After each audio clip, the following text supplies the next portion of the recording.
So here I am going to show you the one app that will help you to create a text to image on your phone. So the application name is Dream by Bombo. You can search on a Play Store and you can download to use it as a free. Of course you don't have to pay it. So first you have to click on a plus icon, then you have to type a prompt like anything that you wanna design.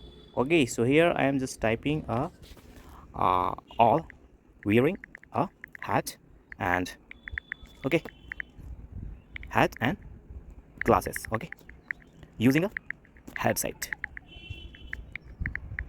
playing Walkman. Okay guys, so here you can see this is the different kind of art style, so you have to first choose it. So I'm going to choose this nightly v2 version 2 options. Okay, so we have to just click on a create options.